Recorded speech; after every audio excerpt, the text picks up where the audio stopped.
আল্লাহ নবী রহমতের নবী হায়াতুন নবী কেমন সুন্দর ছিলেন তার বর্ণনা আম্মা জান আয়েশা সিদ্দিকা রাদিয়াল্লাহু তাআলা আনহা বলেন, হে দুনিয়ার মুসলমান, আল্লাহর পয়গম্বর ইউসুফ আলাইহিস সালাতু ওয়াস সালাম যাকে আল্লাহ অনেক সৌন্দর্য দান করেছিলেন, এমন সৌন্দর্য আল্লাহ তাকে দান করেছিলেন যে একবার যদি কেউ ইউসুফ নবীকে দেখতো আর একবার দেখার জন্য পাগল হয়ে যেত।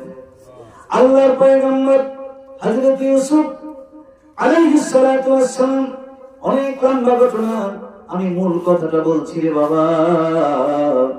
আল্লাহর পয়গম্বর যখন মিশরের বাদশার গোলাম হিসেবে তার রাজদরবারে আসলেন, তার রাজদরবারে আসার পর তার স্ত্রী জুলাইখা হযরত ইউসুফ আলাইহিস সালাতু ওয়াস সালামকে দেখে পাগল পাড়া হয়ে গেলেন।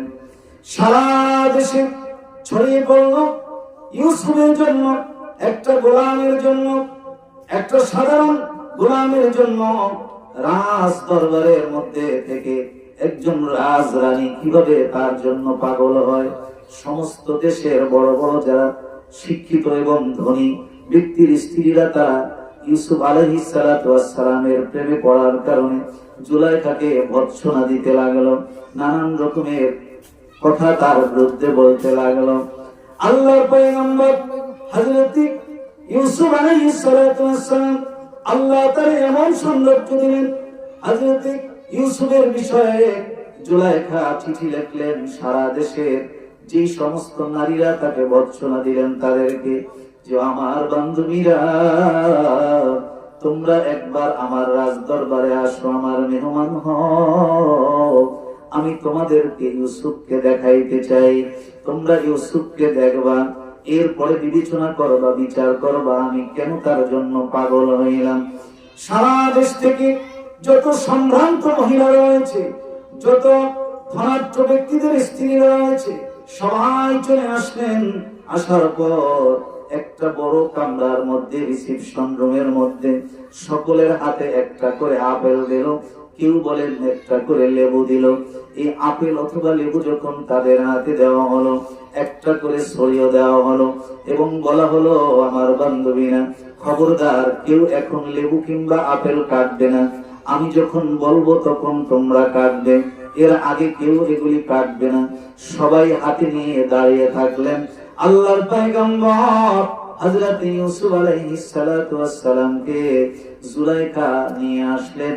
ওই তাদের সামনে দিয়ে আস্তে আস্তে করে আল্লাহর পয়গম্বর ইউসুফ আলাইহিস সালামকে হাঁটায়া হাঁটায়া নিয়ে গেলেন আর বলতে লাগলেন, বান্ধবীরা রে, সবাই তোমরা লেবু অথবা আপেলটা কাটো, কিন্তু কেউ লেবু আর আপেল কাটে না, যার যার হাতগুলি কেটে কেটে টুকরা টুকরা করে দেয়।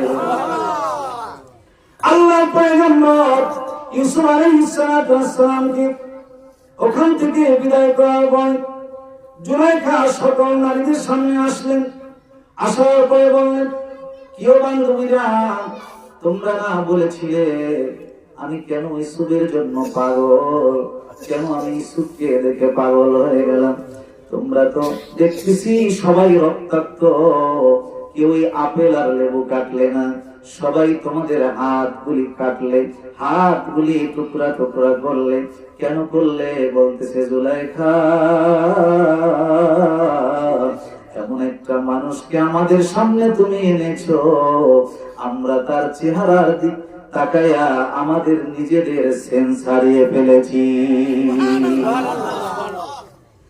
আল্লাহর পয়গম্বর ইউসুফ নবীকে দেখে যদি এরকম মানুষ সেন্স হারিয়ে ফেলে, তার মাথা ঠিক থাকে না, কি করছে, কোথায় কাটছে, কি করছে, এই হুঁশ থাকে না। আম্মা জান আয়েশা সিদ্দিকা বলেন, ওরে দুনিয়ার মুসলমানেরা, ইমানদারেরা, আল্লাহর প্রিয় বান্দারা, আমার রাসূল এমন সুন্দর ছিল, সেই জুলাইখার যুগের নারীরা যদি আমার রাসূলুল্লাহকে একটা নজর দেখতো, যদি কলিজা ছিঁড়েও ফেলতো, চাকু দিয়া কলিজার মধ্যে পুঁজ দিলেও তারা অনুভব করতে পারতো না। জোরে বলুন সুবহানাল্লাহ।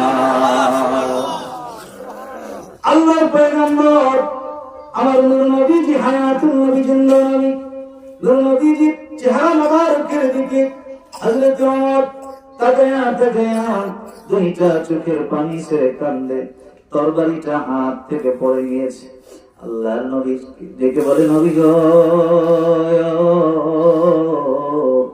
আমি কেন আপনাকে মারতে আসলাম? কি অপরাধে আপনাকে মারতে আসলাম?